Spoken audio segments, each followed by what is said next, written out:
All right, pilots, this is Mr. O with your next set of flip notes. We are moving into matter, and this is 6P.2.1. I'm going to refer to this as matter 1. There's three different things with matter. We'll do them in order, but this is matter 1.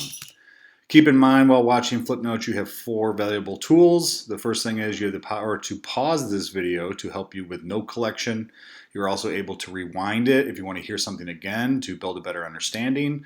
There might be moments where you're still just confused or unclear, or something seems not right. Please write that question down, and when we meet back as a class, I'll be happy to answer any questions you have.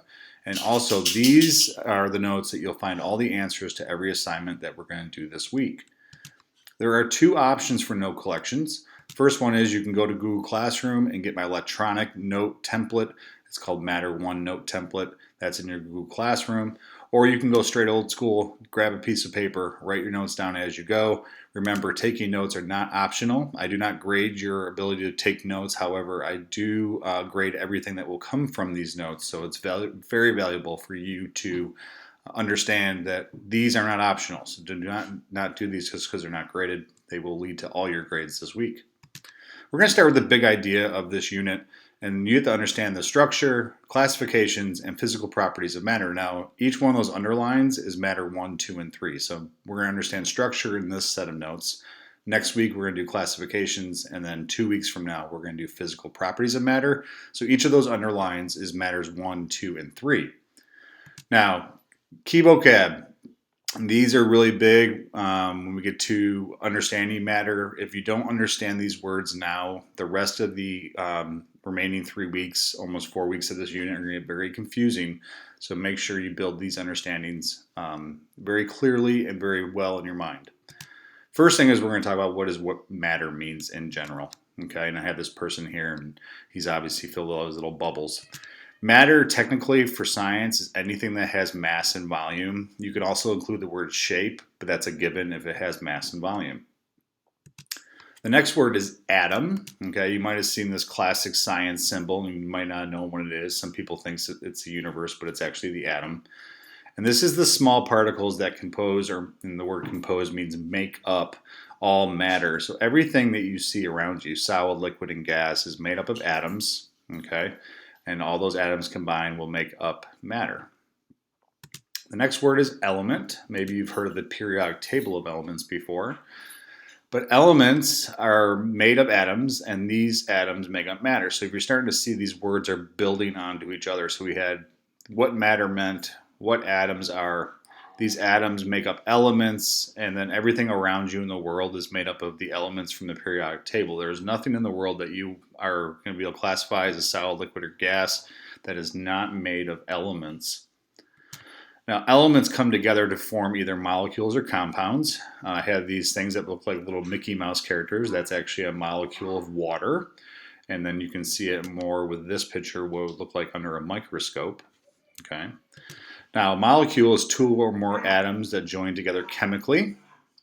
A compound is 2 different elements combining together. So if you think about water, that would be a compound. The difference between the two is like the difference between an atom and an element.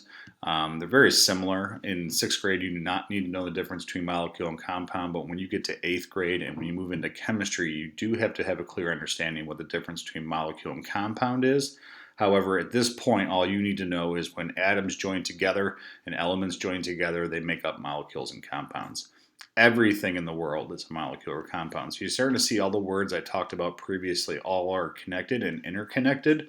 Matter, atoms, elements, molecules, they're all the same thing. It's just a different level of where they are in the building process. Now I'm going to go take a step back and use the word particle. Okay. And then I have a picture of solid, liquids, and gases showing you the atoms inside there.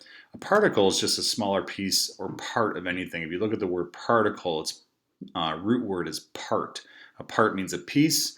So if you took any matter in the world and broke it down to its pieces, that would be its particles. For example, if you have water, which is H2O, its particles would be 2 hydrogen and 1 oxygen element. And then those elements would be formed of different atoms.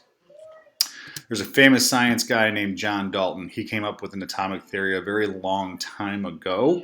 The cool thing about this theory is it's still standing today, which shows you over all the scientists who try to disprove his theory, These 4 parts I'm going to share with you next are still standing, which means they're pretty authentic. And theory is a pretty big deal when it comes to science. So the first part of his theory, it says atoms cannot be broken into smaller pieces. Okay.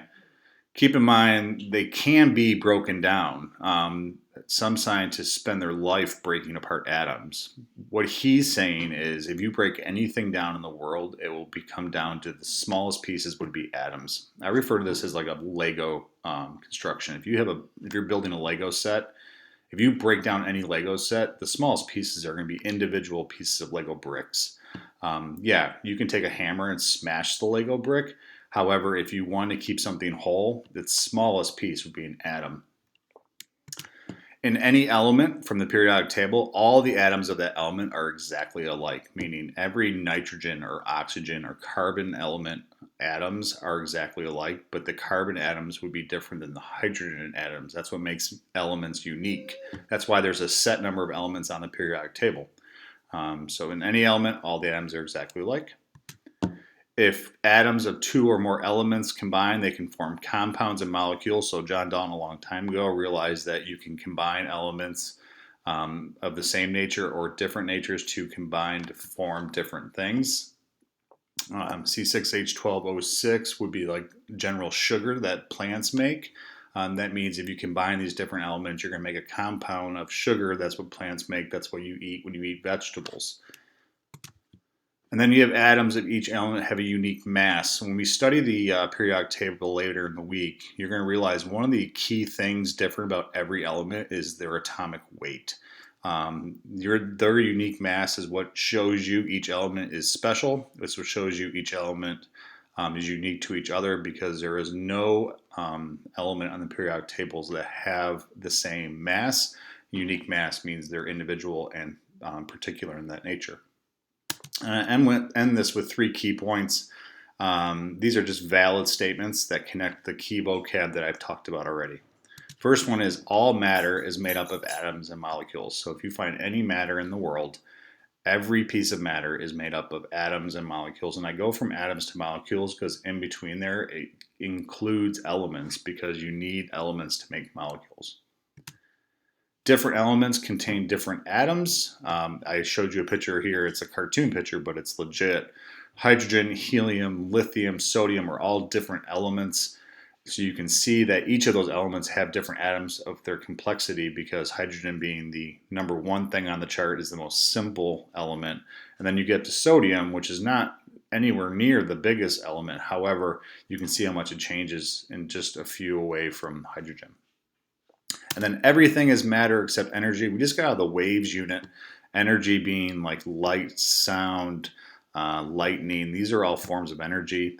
If it's not energy, it's matter. So the whole world is made up of matter and energy. So if you realize that the wave unit and the matter unit is everything in the world, so if you think about everything you'll learn about in science afterward will relate back to these 2 topics of matter and energy.